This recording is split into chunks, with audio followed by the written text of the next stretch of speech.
Hey guys, welcome back to another episode of Albums and Memories, where I talk about two albums at a time for in my out of my albums collection, and I talk about the memories they gave me. Now, the next CDs I want to talk about today are the 8 Mile soundtrack and the Tupac's Greatest Hits album. Both, as you can see, are not in the best conditions in terms of then again, I got this when I was in grade school, so yeah. So the first one I want to talk about is the 8 Mile CD. Now, I talked about this a little bit in my Eminem Show episode, and I just want to point this out.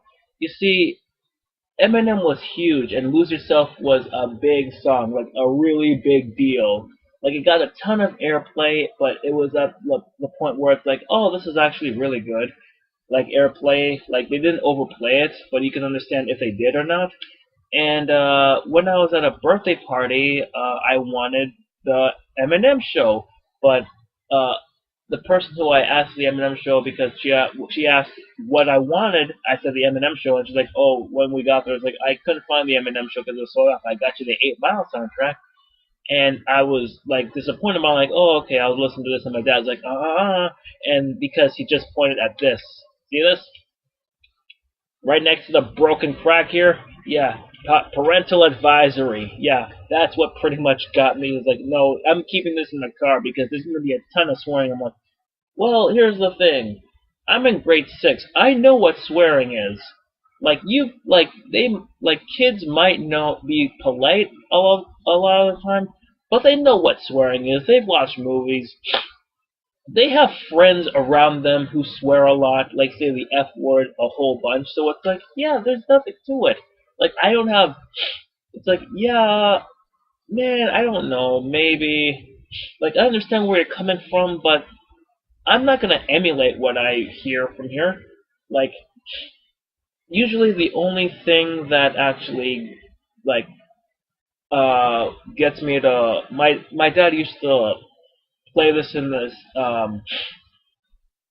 car, and the only songs he usually just plays is the 8 Mile track, and this is the first album where I heard 50 Cent. Like Wanksta was the first song I ever heard, and I'm like, oh, this is actually really good. And I was like, yeah, it's like he's gonna go places. I said back then, and it was like, ha ha ha ha ha. And I remember the morning I woke up one morning really early, and I was in the kitchen, and he left the CD case there. And what happened to be there but the 8 Mile CD? The book accidentally slipped out because I made it fall so many times. Like I had to tape this up, and the little booklet is just falling out. And he took the CD and put it in his car, but he left the CD case, and I'm like, okay, here's my chance to listen to it all the way through. And I actually did.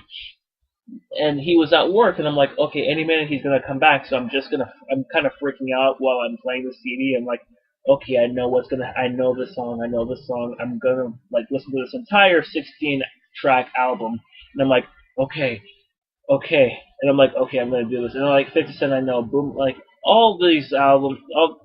Back then, I thought these songs were really good, and apparently, I think they still are. But and then I get to Eminem's Rabbit Run, and I'm like, oh my god, this is actually really the most intense song.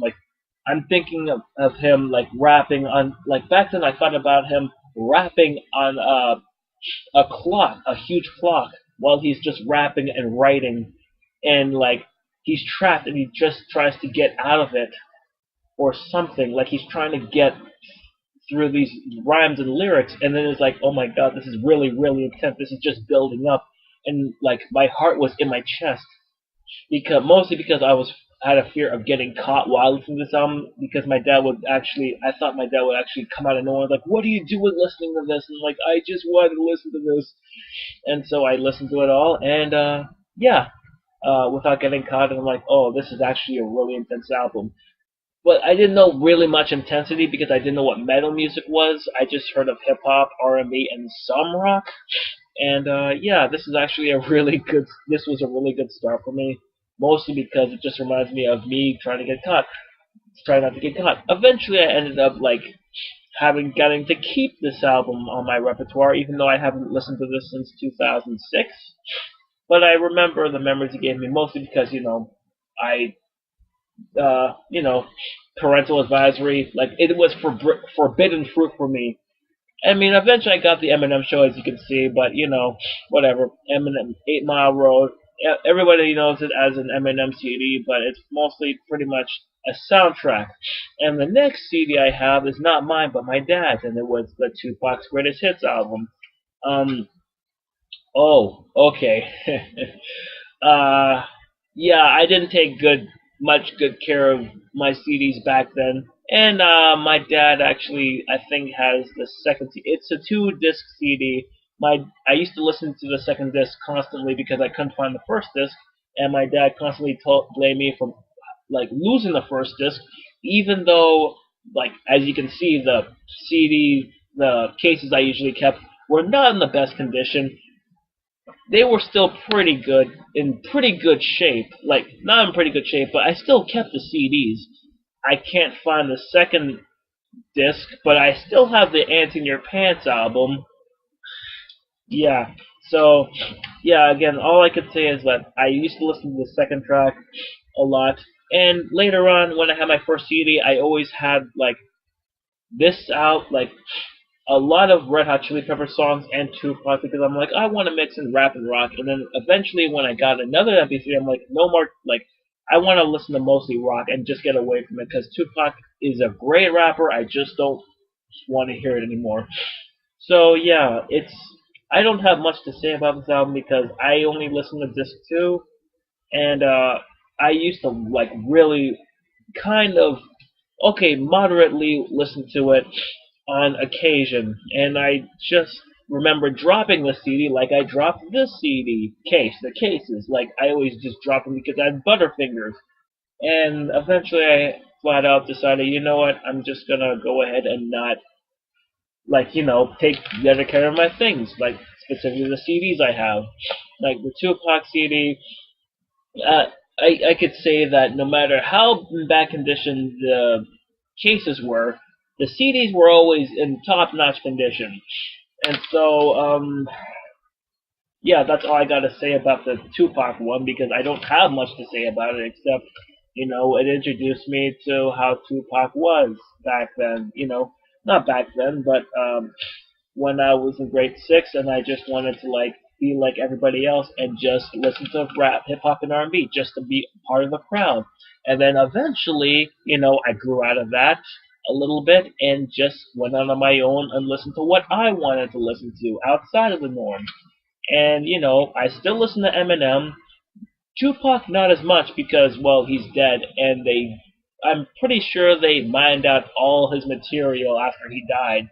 So I don't think there has been much. I haven't heard much Tupac music since Pac's Life, which was 2006. I'm pretty sure there's probably another greatest hits album. I'm not sure. There probably is. Again, not sure, but there probably is. I don't listen to much Tupac anymore or hear about him because he's dead. And yeah, that's all I gotta say. And oh, would you look at that? This episode marks hold on a minute. It pretty much marks the first pile. It marks the first pile I have officially did. Um, I talked about everything in this pile.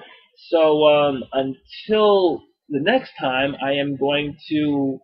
next episode I'm going to go through the second pile here, which is not as tall as this, as much as I think. I'm not sure. I'm going to go into the second pile. I'm going to be talking about a lot of things. So until then, thank you for watching, and I'll see you in the second pile. Thank you.